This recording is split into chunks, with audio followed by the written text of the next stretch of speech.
Ambassador Elena Vasquez looked out the viewport of her ship as it approached the massive space station. The structure was huge, bigger than any city on Earth. It spun slowly in the darkness, with lights twinkling like stars across its surface. This was Harmony Station, built in neutral space between human and alien territories. Elena had spent 20 years preparing for this moment. She was Earth's best diplomat, speaking 12 alien languages and understanding the customs of dozens of different species. Today she would make history. Today humanity would join the galactic community as equals. "Ambassador," said Captain Martinez from the pilot's seat, "we're getting clearance to dock. The Zephyrian delegation is already waiting for you." Elena nodded and straightened her formal diplomatic uniform.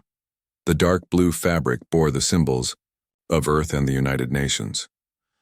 On her chest was a small pin showing the solar system, with Earth highlighted in bright blue.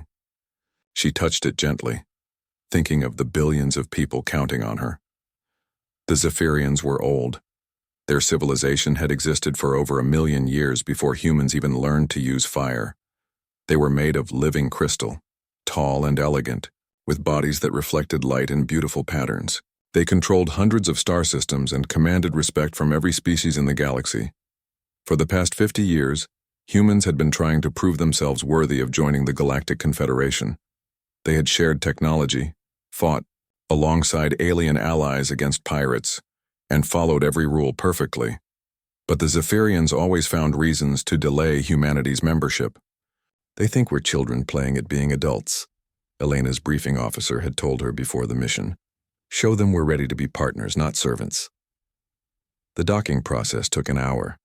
Elena used the time to review her notes one final time. She knew the greeting ceremonies by heart, understood the proper way to bow to show respect without seeming weak, and had memorized the treaty terms that would make humanity a full member of the Confederation. When the airlock opened, Elena stepped into a corridor filled with beings from across the galaxy. There were the bird-like Altarians with their colorful feathers, the massive Krugan with their thick armor plating, and dozens of other species she had studied but never met in person. At the center of the group stood 3 Zephyrians. Their crystal bodies were nearly 8 feet tall, reflecting the station's lights in shifting patterns of blue and gold. The leader stepped forward with movements that seemed to flow like water. "I am High Crystalline Zethkalar," the being said in perfect English.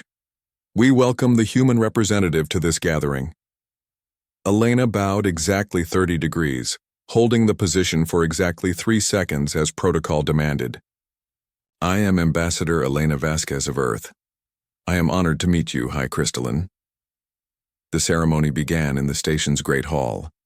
Thousands of beings from hundreds of worlds watched as Elena and the Zephyrian delegation took their places on the central platform. The hall was designed to accommodate every species, with different areas for those who breathed different atmospheres or needed special gravity conditions. Elena felt the weight of history as she spoke her opening words. "People of the galaxy, we come in peace. Earth seeks not to conquer or dominate, but to learn and grow alongside our stellar neighbors." High Crystalline Zethkalar responded with the formal Zephyrian greeting. His voice created harmonics that made his crystal body ring like a bell.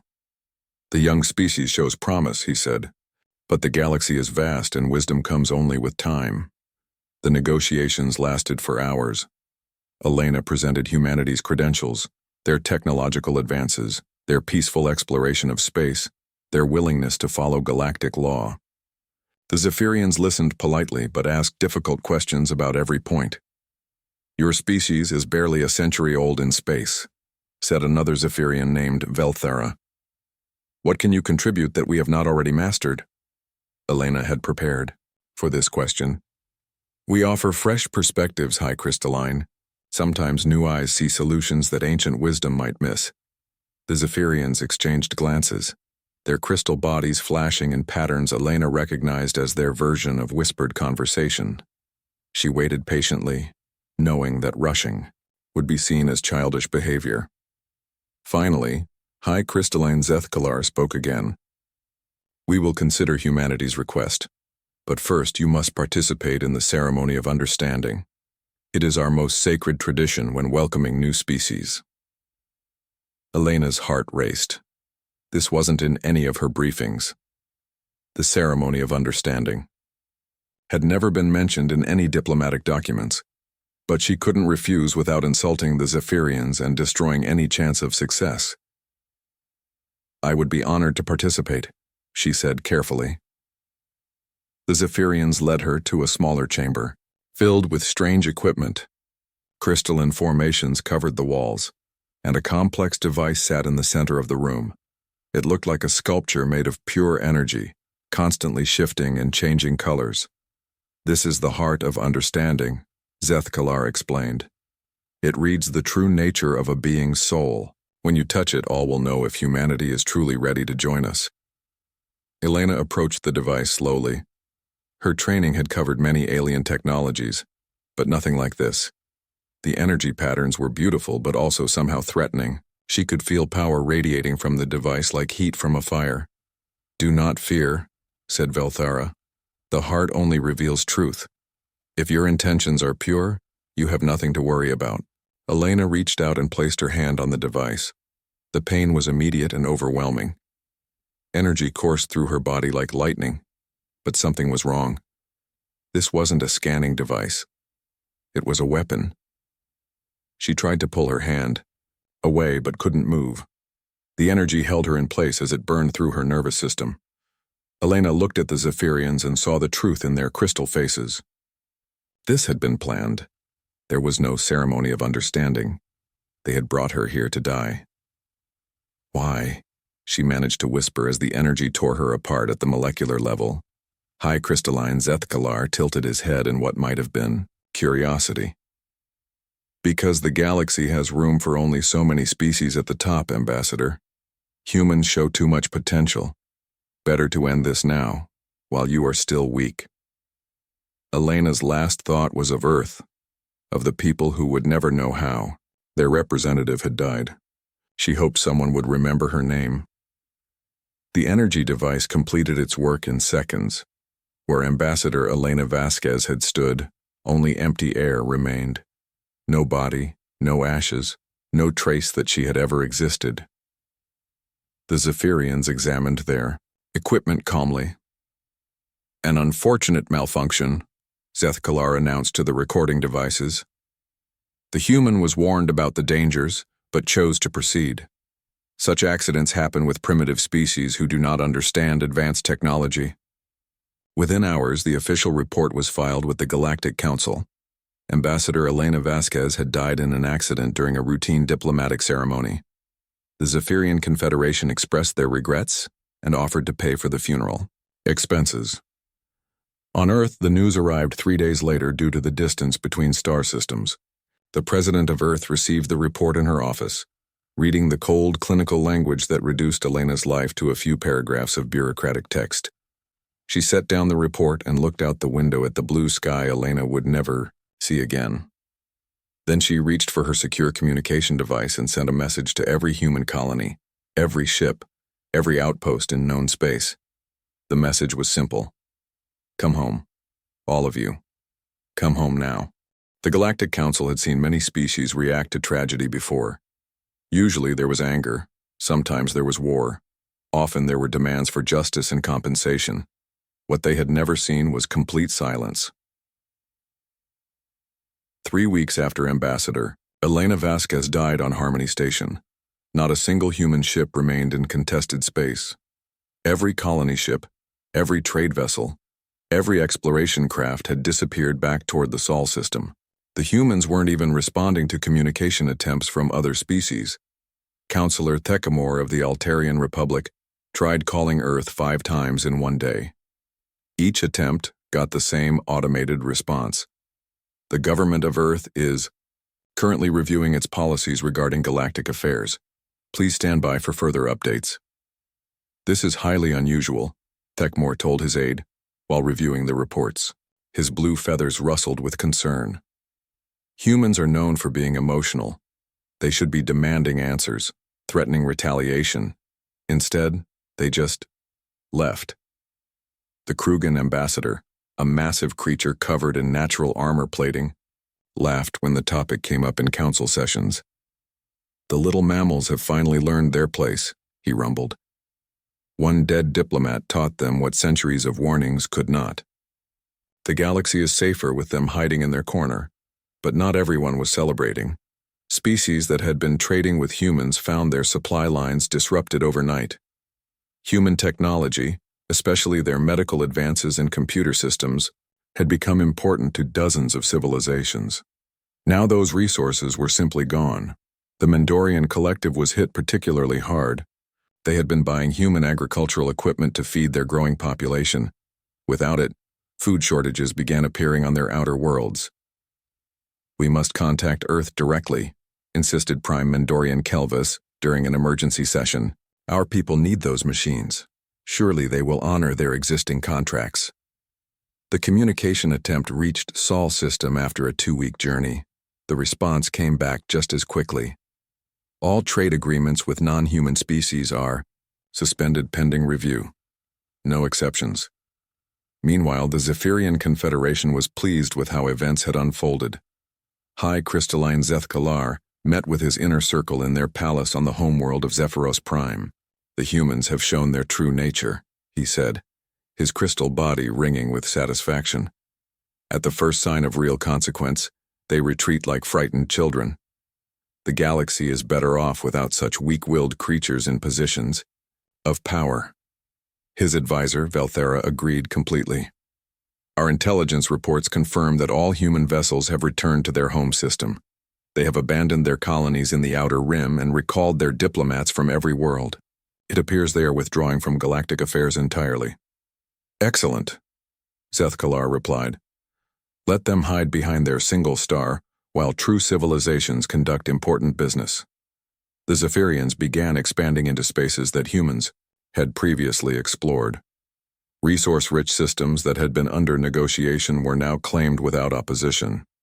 Mining rights, trade routes, and strategic positions all fell under Zephyrian control. Other species watched this expansion with growing concern, but no one wanted to challenge the Zephyrians directly. They were too powerful, too ancient, too well connected in galactic politics. On the neutral world of Nexus 7, a gathering place for traders and information brokers, beings from across the galaxy discussed the situation in hushed tones. "Something doesn't feel right about this," whispered Jack Toole, a Vorthan merchant whose species was known for their intuition. "Humans don't just give up. I've dealt with them for 20 years. They're stubborn, proud, protective of their own. This silence isn't natural." His drinking companion, a cybernetically enhanced Draconis, shook his scaled head. "Maybe you don't know them as well as you think. Maybe seeing their ambassador vaporized showed them how outmatched they really are." But Jack Toole's concerns were shared by others who had regular contact with humans. The species had always been known for their emotional responses, their fierce loyalty to each other, their refusal to back down from a fight even when the odds were hopeless.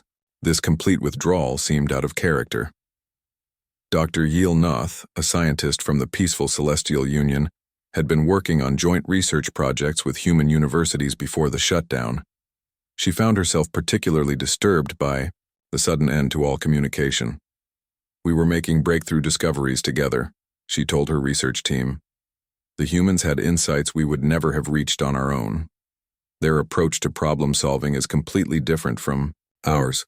Why would they abandon such promising work?" Her team could only offer theories. Perhaps the humans were mourning in some cultural way that other species didn't understand. Perhaps they were reorganizing their government or military. Perhaps they were simply afraid. 6 months passed. The galactic economy adjusted to the absence of human participation.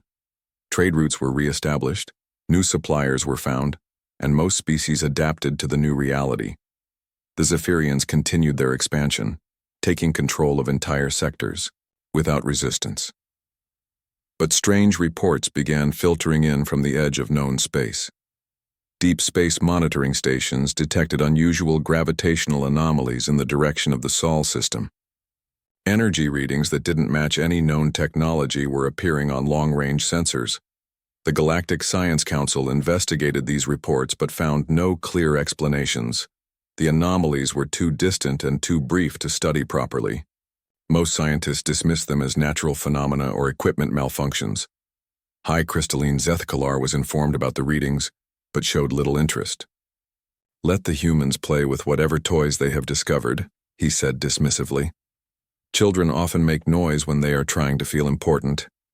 However, one piece of information did catch his attention. A few species had attempted to send exploration vessels toward human space, curious about what Earth was doing during their period of isolation. None of these ships had returned. "They probably got lost," Velthera suggested when the topic came up. "Or perhaps they decided to defect to the humans. Some species have always been impressed by human propaganda about freedom and equality." Zethkalar accepted this explanation. The missing ships were from minor species anyway, nothing that would affect major galactic politics. If anything, their disappearance proved how irrelevant they were to important affairs. The Galactic Council continued to function without human representation.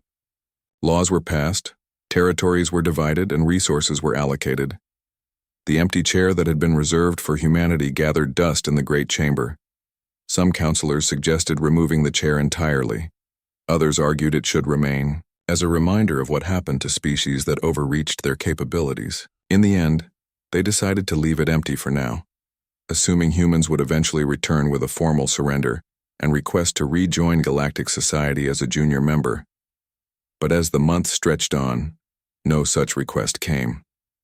Earth remained silent. Human space remained closed to outside contact, and the strange energy readings from their direction continued to appear on the most sensitive instruments across the galaxy. Dr. Yilnath found herself checking these readings obsessively. Something about them seemed familiar, though she couldn't identify what. The patterns reminded her of her research with human scientists, but scaled up to levels that shouldn't be possible. "What are you doing out there?" she whispered to herself, while studying the latest data. "What are you really doing?" The galaxy was about to find out. The first sign that something was wrong came from the Kepler Mining Consortium, a Zephyrian operation in the outer spiral arm. The facility extracted rare crystals from a system of 12 asteroids, using over 3,000 workers to maintain the complex equipment needed for deep core extraction. On a routine Tuesday morning, the facility went silent. Flight Commander Nex Aller received the alert at Zephyrian Military Command on Zephyros Prime. Mining operations sometimes had communication problems, especially in areas with heavy electromagnetic interference. But when 12 hours passed without any contact, he began to worry. "Send a patrol ship to investigate," he ordered his subordinates. Standard survey protocol. The patrol ship reached the mining facility 18 hours later. What they found made no sense at all. "Commander, this is Patrol 7, came the voice of Captain Velmarin over the communication system. "We've reached the Kepler site. All equipment is intact and functioning normally. The asteroids are in their proper positions, but there are no life signs anywhere in the system." Naxaler felt his crystal body grow cold. "Explain no life signs, Captain." "Sir, there should be 3,214 Zephyrians working at this facility. We're detecting 0 biological signatures. The mining equipment is still running. The computers are still processing data. But every single person is gone. Check the escape pods. Check the residential modules. Check everywhere." "Already done, sir. The escape pods are all in their docks, unused." "Personal. Belongings are still in the living quarters.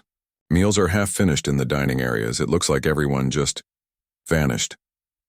The investigation team that followed found even more disturbing details. Security recordings showed normal activity up until 347 hours, then switched to static for exactly 47 minutes. When the recordings resumed, the facility was empty. No signs of struggle, no damage to equipment, no indication of what had happened to 3,000 people. Nexala reported the incident to High Crystalline Zethkalar, expecting orders for a full military investigation. Instead, the leader seemed more annoyed than concerned. Pirates, most likely, Zethkalar decided. Or perhaps a slave trading operation. These things happen in remote locations. double the security at our other facilities and consider the matter closed. But 3 days later, another facility went dark. This one was a military outpost guarding the approaches to Zephyrian space, with 2,000 trained soldiers and advanced defense systems. Then a third facility.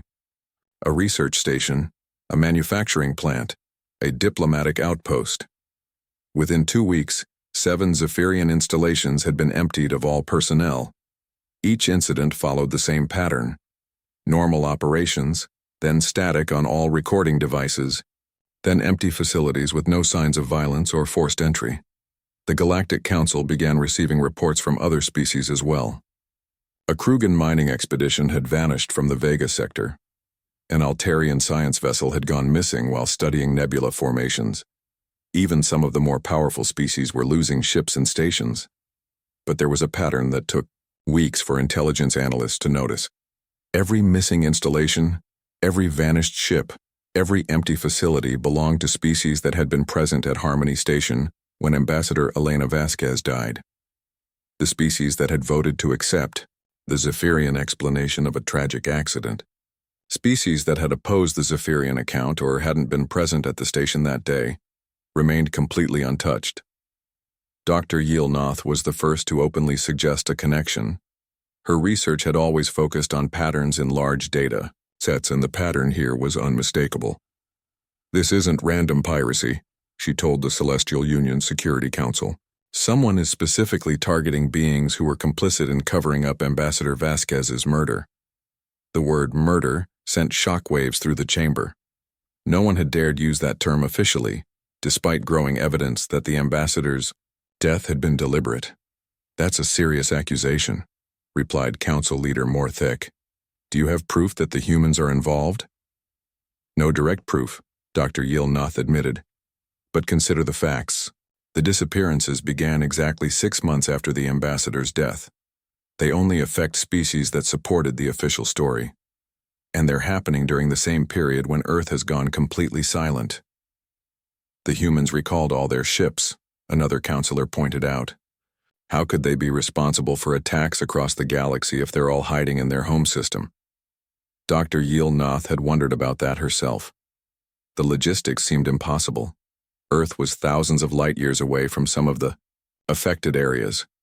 Even with the fastest known ships, it would take months to travel such distances, unless the humans had developed technology that other species didn't know about. The energy readings from the direction of human space were getting stronger and more frequent. Some of them registered power levels that exceeded the output of small stars. What could possibly generate such massive amounts of energy? High crystalline Zethkalar was finally beginning to take the disappearances seriously. Losing individual facilities was one thing, but the Zephyrian Confederation was hemorrhaging personnel at an alarming rate. Over 15,000 of his people had vanished without a trace. "Find out who is doing this," he ordered his military commanders. "I want answers, and I want them now." The investigation that followed was the largest in Zephyrian history. Every missing facility was examined in detail. Every piece of evidence was analyzed by their best scientists. Military units were deployed to guard important installations, but the attacks continued. What made it worse was the complete lack of demands. Pirates usually wanted money or resources. Terrorists typically wanted political concessions. Enemy governments generally wanted strategic advantages. Whoever was taking Zephyrian citizens wanted nothing that could be identified. No ransom demands. No political statements, no territorial claims. Just empty facilities and missing people. The psychological effect was devastating. Zephyrian workers began requesting transfers away from remote assignments.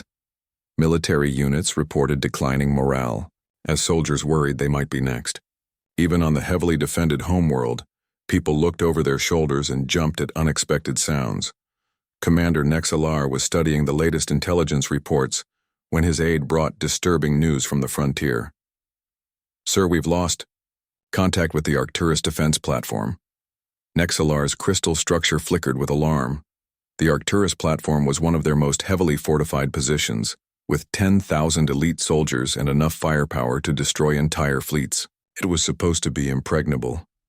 Send a full battle group to investigate immediately, he ordered.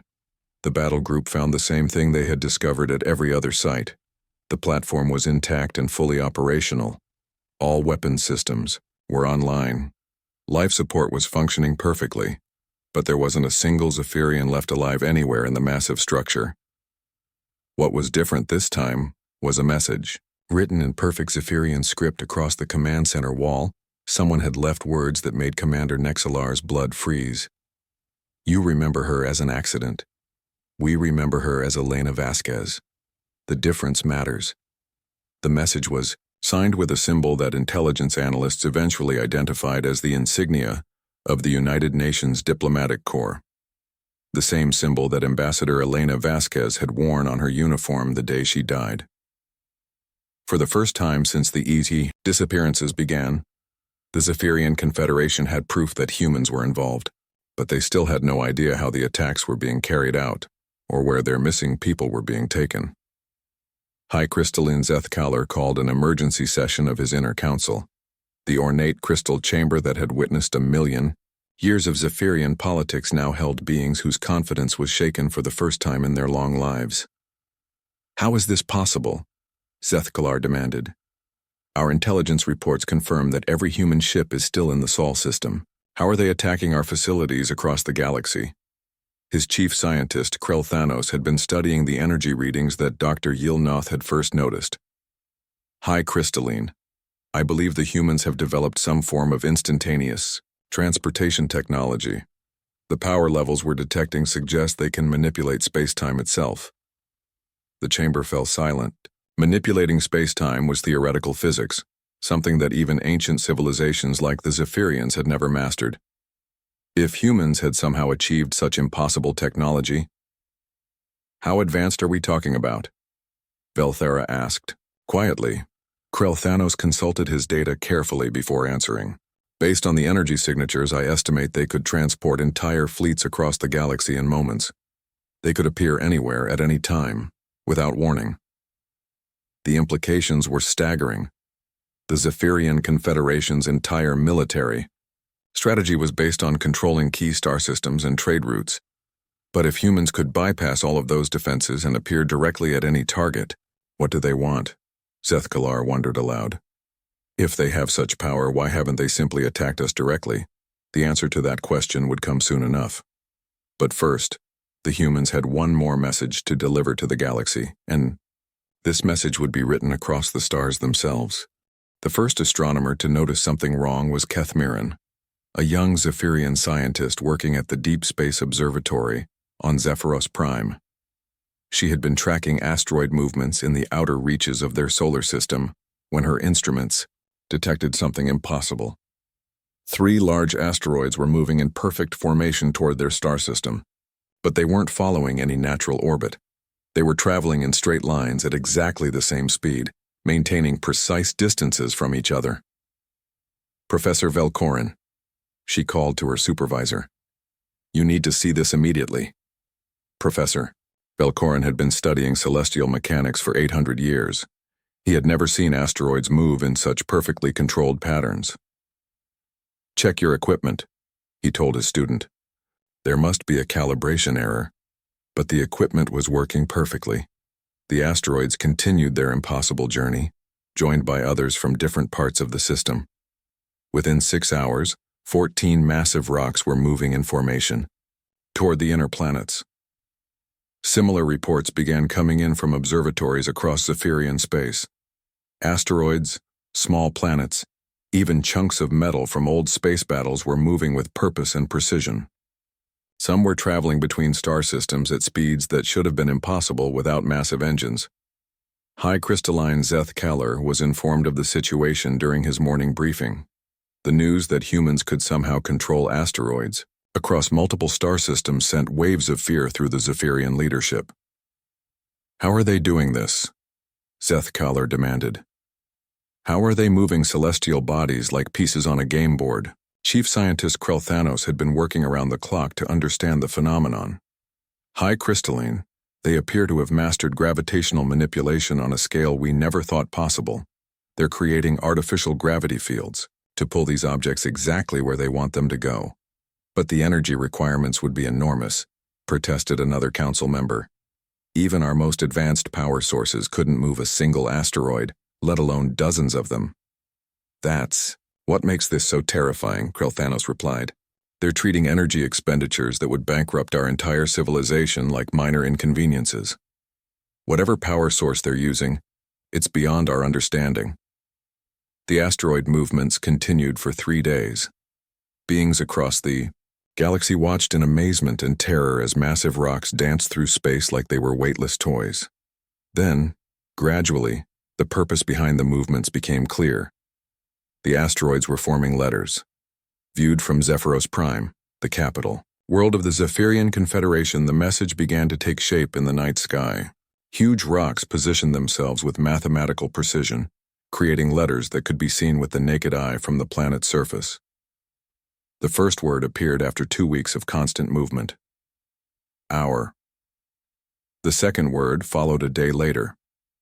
Ambassadors' panic spread through the Zephyrian population as they realized what they were seeing. This wasn't just a demonstration of power. This was a message written in the stars themselves, visible to billions of people every night. The third word made Zethkalar's crystal body tremble with fear. Name. By now, the entire galaxy was watching. Every species with the ability to detect long-range transmissions had observers focused on Zephyrian space. The humans were about to make a statement that would be seen by every civilization in known space. The fourth word appeared with dramatic precision. Dr. Yilnoth watched the spectacle from her observatory in Celestial Union territory. She had been documenting the energy readings throughout the entire process, and the numbers were staggering. The humans were using more power to arrange this cosmic display than most species used to power their entire civilizations for years. They're not just moving asteroids, she whispered to her colleagues. They're reshaping entire star systems for a single message. What kind of beings have that much power? The fifth word took shape over the course of several days. The humans seemed to be drawing out the process deliberately, making sure every being in the galaxy had time to watch and understand. Elena News broadcasts across hundreds of worlds were focused entirely on the phenomenon. Species that had never heard of Ambassador Elena Vasquez were learning her story. The circumstances of her death were being examined and debated on every inhabited planet. Some species began to question their own role in accepting the Zephyrian explanation. The Krugan ambassador who had laughed about human weakness found himself facing angry questions from his own people. The Altarian Council was called into emergency session to discuss their position. The sixth word appeared as beings. Across the galaxy held their breath. Vasquez. But the humans weren't finished. As the name hung in the stars above Zephyros Prime, more asteroids began moving into position. The final part of the message would be the most important. The seventh word was simple, but carried infinite weight. Remember. The eighth and final word completed the message that would be visible from the Zephyrian homeworld for the next 1,000 years. It. Our ambassador's name was Elena Vasquez. Remember it. The message stretched across light years of space. The asteroids and small planets that formed each letter were positioned so precisely that the words remained perfectly readable from the surface of Zephyros Prime, despite the planet's rotation and orbit around its star. But the humans had included one more element in their cosmic display. Dr. Yilnoth was the first to notice it while analyzing the positioning data. The asteroids aren't just spelling out words, she told her research team. They're creating a gravitational field that makes the message self-maintaining. Even if someone tried to move these rocks, the artificial gravity would pull them back into position. The implications were staggering. The humans had permanently rewritten the night sky above the Zephyrian homeworld. For as long as their civilization existed, they would look up and see Elena Vasquez's name written in the stars. High crystalline Zethkalar stood on his palace balcony, staring up at the message that had transformed his people's relationship with the cosmos. The crystal formations that had once reflected starlight in beautiful patterns now seemed cold and lifeless compared to the raw power displayed in the sky above. They could have destroyed us, he said quietly to Velthara, who stood beside him. With the power needed to move all those asteroids, they could have thrown them at our planet instead of arranging them in letters. Why didn't they? Velthara asked. Zethkalar considered the question for a long time before answering. Because they wanted us to understand that destroying us would be too easy. They wanted us to know that they chose mercy, and they wanted us to remember why. The message in the stars was visible to every species in the local galactic arm. Trade routes that passed through Zephyrian space now carried travelers who could see Elena Vasquez's name spelled out in celestial bodies. The story of the murdered ambassador spread to civilizations that had never heard of Earth or humanity, but the humans still weren't finished making their point. The asteroids had been just the opening statement.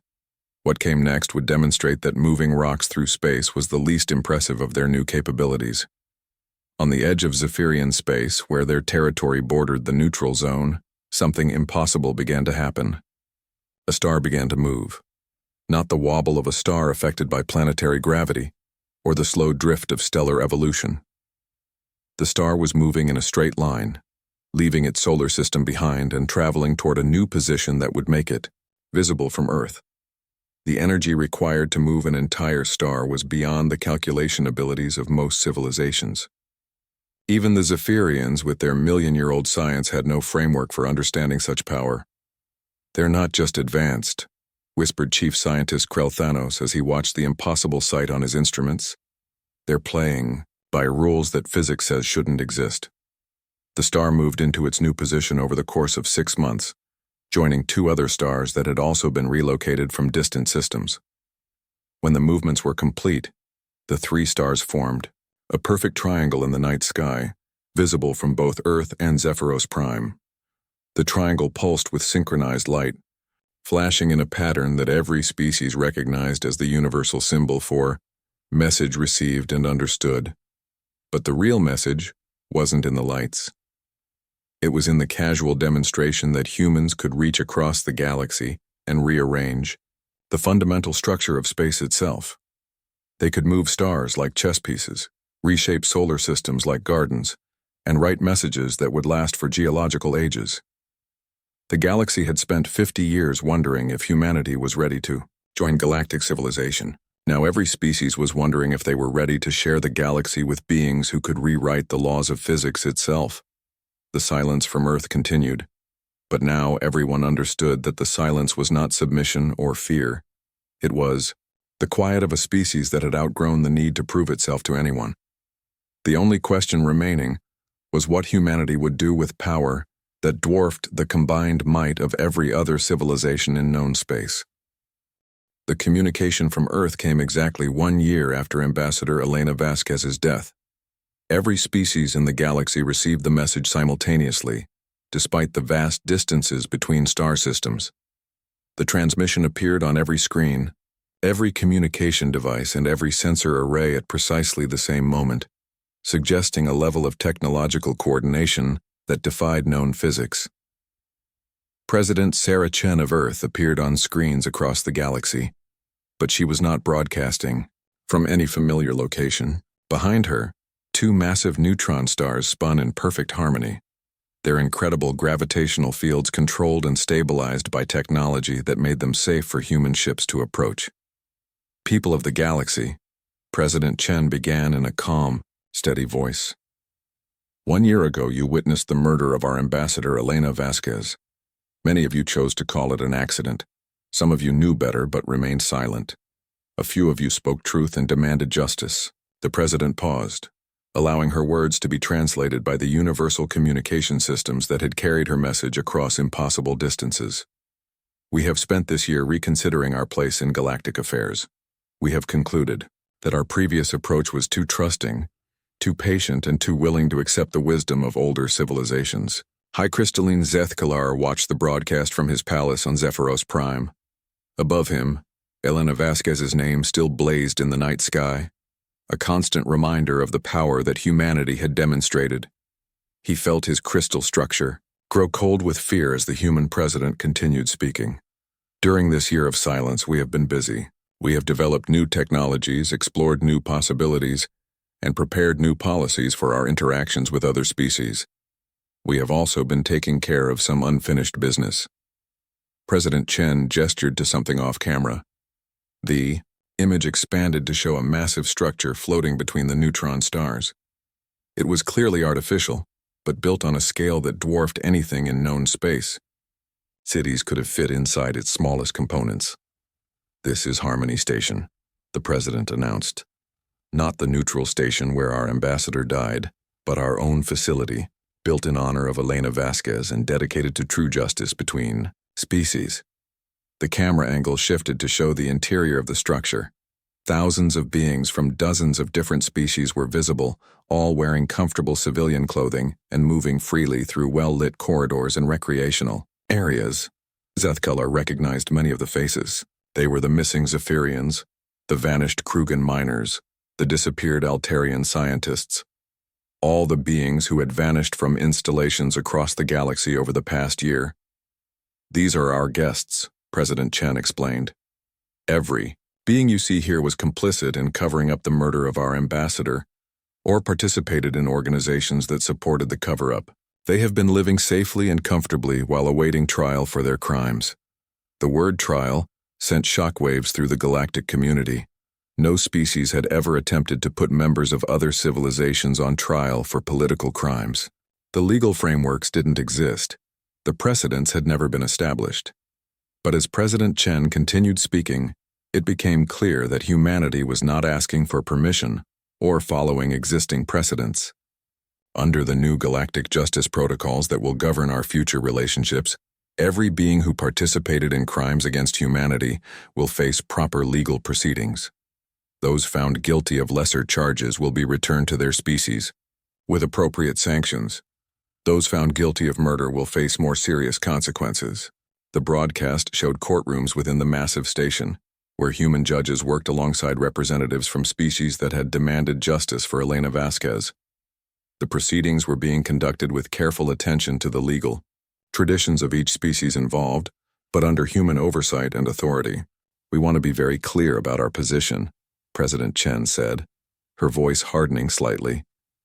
"We are not asking for permission to conduct these trials. We are not requesting approval from the Galactic Council or any other authority. We are informing you of actions we have already taken and policies we have already implemented." Dr. Yilnoth watched the broadcast from her laboratory in Celestial Union space. Her species had opposed the cover-up from the beginning, and she felt a mixture of satisfaction and terror at seeing justice finally being served. But she also understood the implications of what humanity was announcing. They were declaring themselves above galactic law. The president seemed to read her thoughts. "Some of you will object to our assumption of legal authority over other species. You will claim that we have no right to judge beings who are not human citizens. We understand this concern, and we have a simple response." The image changed to show the space around Harmony Station. Hundreds of human ships were visible, but these were unlike any vessels that had been seen before. They seemed to bend light around them, and energy readings suggested power sources that exceeded the output of entire star systems.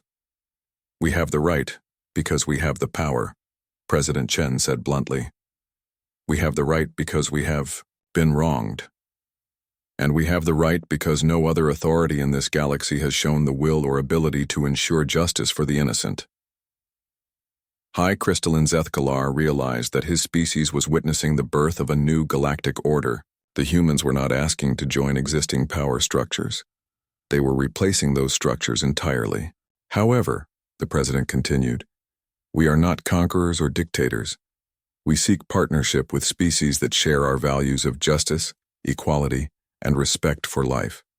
We will offer full alliance agreements to civilizations that demonstrate their commitment to these principles." The broadcast showed scenes from several worlds where human ships were arriving with aid and assistance. These were the species that had spoken out against Elena Vasquez's murder, and they were being rewarded with advanced human technology and protection. To species that choose to maintain the status quo, we offer peaceful coexistence.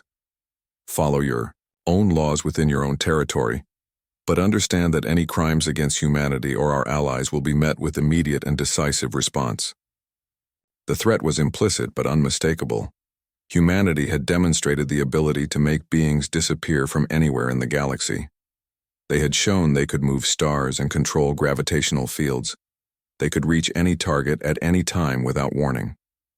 And to species that choose hostility, President Chen's voice became as cold as the void between stars.